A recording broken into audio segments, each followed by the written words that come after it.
দর্শক channel S ডিজিটালে স্বাগত জানাচ্ছি। আমি মোহাম্মদ রাসেল হোসেন। আমি এই মুহূর্তে রয়েছি ঐতিহ্যবাহী যে কালামপুর গরুর হাট সিটি। এই গরুর হাটটি কিন্তু ধামরাই উপজেলার সবচেয়ে বড় এই গরুর হাট। এই হাটটি প্রতি সপ্তাহে একদিন বসলেও এই হাট কিন্তু ঈদ উপলক্ষে হাট মালিক সমিতি আজ বুধবার থেকেই এই হাটটি পরিচালনা করছেন। আর ইতিমধ্যেই তারা সকল প্রস্তুতি সম্পন্ন করেছেন। যদি দেখাই আজ সকাল থেকে কিন্তু বিভিন্ন অঞ্চল থেকে গরু আসতে শুরু করেছে। ইতিমধ্যেই ক্রেতারাও কিন্তু আমরা দেখতে পাচ্ছি ভিড় জমাচ্ছে। আর এইবার ঈদের সবচেয়ে বেশি চাহিদা রয়েছে মাঝারি যে গরু রয়েছে সেই গরুগুলো এই হাটে কিন্তু সমস্ত সেই ছোট বড় মাঝারি সকল প্রকার গরু এসেছে। আপনারা দেখতেই পাচ্ছেন যে এইখানে কিন্তু ক্রেতারাও আসছেন। ইতিমধ্যে বেচা বিক্রি শুরু হয়ে গেছে। এই হাটে কিন্তু সার্বক্ষণিক সিসি ক্যামেরা দ্বারা নিয়ন্ত্রিত। আর এই হাটে সবচেয়ে যে এই মালিক কমিটির পক্ষ থেকে এই হাটটি কিন্তু সিসি ক্যামেরা দ্বারা নিয়ন্ত্রিত। আমি যদি দেখাই এই হাটটি কিন্তু পুরো হাটেই যে গরু বাঁধার যে ব্যবস্থা সেই প্রস্তুতি কিন্তু তারা ইতিমধ্যে সম্পন্ন করেছেন। দেখতেই পাচ্ছেন এই হাটে কিন্তু সকাল থেকে অনেক লোক ভিড় জমাচ্ছে। আমি এই মুহূর্তে একটু কথা বলবো যে এই হাট মালিক সমিতি ইজারাদার রয়েছেন মাকসুদ সাহেবের সাথে একটু জানবো যে আপনারা ক্রেতা বিক্রেতাদের সুবিধার্থে বা ব্যাপারীদের সুবিধা কি কি ব্যবস্থা করেন? আমরা আপনারা জানেন আমরা এখানে যে আমাদের সাপ্তাহিক হাটটা হচ্ছে বৃহস্পতিবার।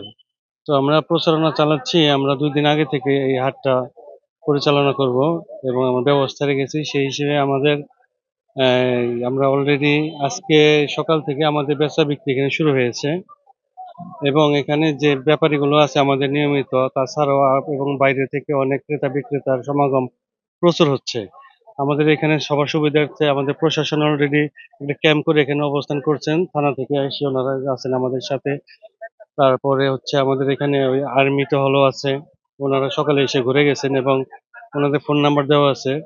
ওসি সাহেবের সরাসরি নজরদারি আছেন এবং আমাদের এখানে যাতায়াতের সুবিধার্থে কালামপুর বাস স্ট্যান্ড থেকে মেইন রোডে আমরা এখানে রাস্তাতে আমাদের স্পেশাল আমাদের যে ভলান্টিয়ার টিম এবং প্রশাসনিক টিম ওনারা কাজ করতেছেন এবং আমাদের এই সার্বক্ষণিক মাইকিং ব্যবস্থা আছে যে এখানে সচেতনামূলক যে সমস্ত ক্যাম্পেইনিং আছে ওগুলো আমরা প্রচার করতেছি এবং আমাদের এখানে যে ব্যাপারীগুলো গতকাল থেকে কিছু ব্যাপারী এখানে অবস্থান করছেন তাদের জন্য আমাদের এখানে থাকা এবং খাওয়ার সব ব্যবস্থা আছে এবং গোসল টয়লেট সবকিছু এবং আমাদের নিজস্ব যে সাপ্লাই পানি টানি দিয়ে অনেক গরু টরু পরিষ্কারের জন্য মানে যা ধরনের ওনাদের সাথে আমরা পরামর্শ করি সব ব্যবস্থা রেখেছি এখানে। আর আরেকটা বিষয় সবসময় একটা অভিযোগ থাকে হাসিলের বিষয়টা। এই সরকার এবার নির্ধারিত রেট কত করেছেন আপনারা নিচ্ছেন? আসলে এটা হচ্ছে আমাদের স্পেসিফিক মানে আমাদের কালামপুর হাট নিয়ে কোনো অভিযোগ নেই। এই অভিযোগগুলো হচ্ছে আশপাশের। কারণ আমরা এখানে সরকার নির্ধারিত হচ্ছে ৳7 আমাদের শতকরা ৳7 আমাদের হাসিল নির্ধারিত। কিন্তু আমরা সেটা তো নিচ্ছি না। অনেক কম নিচ্ছি, অর্ধেকও নিচ্ছি না। আমরা ৳3 করে নিচ্ছি এখানে শতকরা।